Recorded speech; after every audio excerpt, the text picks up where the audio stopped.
we could do wing talk, we can do SUP talk, we can do big wave talk, Yeah. we can do foil talk, we can do all over water woman talk. Super cool. I am working on a story about winging, and I got really lucky. I got a really cool intro teacher here, Miss Annie Reickert. And usually, of course, we do a SUP talk, but we thought we could do a little bit of a wing talk. But with Annie, we could do wing talk, we can do SUP talk, we can do big wave talk, Yeah. we can do foil talk, we can do all over water woman talk kind of thing. And with that being said, so what's your favorite talk? What's the most exciting subject out there for you? I don't know. I think that's the hardest question you can ask someone who does multiple sports in the water. I don't think I can choose just one. I think it really depends on the conditions, because there is something for, no matter what it looks like on the ocean. Right now, it's a windy, flat day, a summer day in Maui. I think I would probably have to go with winging or downwinding or foiling of some sort. The winter time, when the waves are bigger, it's big wave surfing or shortboarding. So I think it's pretty much just whatever the conditions give me. But I don't think I could just pick one. Let's pick downwinding for a second. We all started downwinding on unlimited and 14 footers, catching bumps. Awesome. Then we devolved into the foiling. Downwinding, of course, incredible speeds. Annie, the first woman to cross the KV channel at the M2O 2 years ago. Do we remember that? That was super cool. And now we are downwinding with the wing. Is the wing already more cool or more fun to downwind with than the foil alone? It's kind of wild. I've been asked that question before. I think they're two very different sports, and it depends. I think the winging actually is easier to get into, because you don't have to rely just on yourself to get you up and out of the water, and you do have a wind sport. But I also think for me, if I had to pick one or the other, I'd probably still pick foil downwinding, because I feel like once you get up on the wing, you're just holding it, and I love the feeling of just being so free and not having to worry about, holding something and just being able to kind of glide with the bump. So I think they both have their, their specific instances where they're perfect, but I think if I had to choose one over the other, it would probably still be the foil downwinding. But it's nice just because the winging makes, downwinding just so much more available for your everyday foiler, which is super cool too. Yeah, I would think, and that's just a spontaneous question, I would think with the wing you kind of, even if you do a downwinder, you're kind of still zigzagging. Definitely, otherwise you just have the wing behind you, and then you're kind of, after a few 100 yards, you're like, why is this thing in my hand still? Yeah. As you don't really need it anymore, I suppose. Yeah, I think, there is a beauty to it, because you definitely can cut upwind and sidewind versus just normal foil downwind.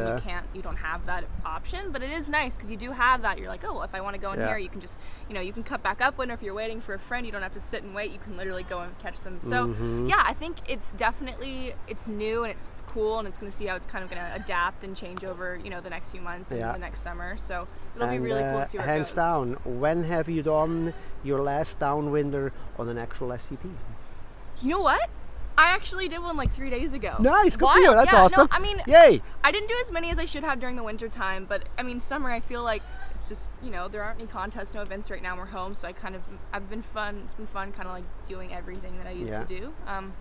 So yeah, I did one the other day. It was late evening, and I was trying an NSP race board that I had, but it was really nice to get back on. And it was still fun. Still super fun. Still fun. I did one too for the first one in probably a year, and I was like, wow, I'm on a dinosaur board. And there were other dinosaur people also downwinding on the regular boards, and they're like, yeah, this is still fun. So regular SUP is still cool. People go out there and regularly SUP. Speaking of events, it's a dead year. We can almost proclaim that by now, but it's also a virtual year.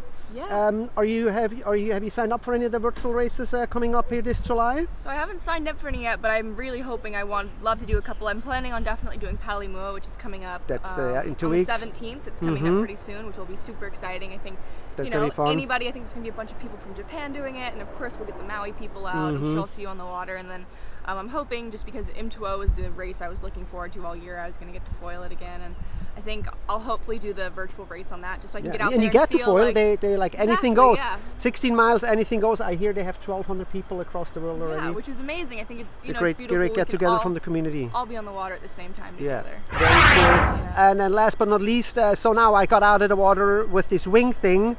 And as I'm learning, were you a wind sport person? Because I was completely no wind sport guy. Yeah, I actually wasn't, believe it or not. This was kind of, I dabbled in kite surfing and windsurfing a little bit, but I was not, flowy or good at it in any way. So I'm still very, very much beginner in both of those sports. So this was the first wind sport I actually learned and then like kind of took to another level. So yeah, for anybody who feels like they can't do it because they don't have a wind sport, I didn't, and I figured it out, so I'm sure you can too. So I'm wondering in the reverse, I hear from other people here in the parking lot that are actually surfer or paddlers that never done a wind sport. They really love the wing. Now I'm wondering, are we all going to jump onto kite and windsurfing now that we learned the wing? Is this going to entice us to do that as well? Do you kite already and windsurf? Did you start it? I can do them, but not well. I mean, I have friends who are professional at it, but I think that, you know, I can't speak on that because I haven't really moved into like a elevated side of that. Do you want to? Sport, but I do, definitely. And so it'll be interesting to see if the wing does actually help you in your learning kind of process in the other sports. Yeah, well, the one thing is what I like about the wing is definitely the simplicity. With the kite, you have 100 yards of lines. With windsurf gear and all of that. Couple pumps and you're out in the water, which is nice. Very, it's very cool. It's a lot harder to forget gear, which is always something that I love. Very cool. Well, we're gonna I'm gonna write all about my donkey moves out here. In the next magazine, we'll have some pictures and all of that coming. I'm really excited about the idea when I'm better that I can combine foil surfing and the wing at once. I see some amazing videos from the Titwa there in New Caledonia surfing some amazing waves. Have you, and you're a Jaws surfer girl there, I might add here, guys, a WSL Jaws surfer contestant here.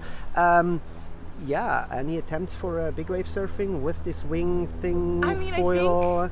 Is there a potential there? For sure. I think there are people thinking about it kind of at the end of this winter and it just never happened. But after a while, I think it's, it's inevitable. There's the sport's kind of, it's progressing so fast that I think eventually someone like Kai or maybe me one day, we're gonna end up going out there just because. You have to try it. Exactly. I think there's a lot of wind sports out there, and even if it's not Jaws, it's like I spend a lot of time on the outer reefs of Maui, and it's just like huge, perfect rollers, and it's so fun just because you're surfing waves with a couple friends and you don't have to paddle back out and you catch 50 waves in 10 minutes, which is the beauty of a wind sport, I think.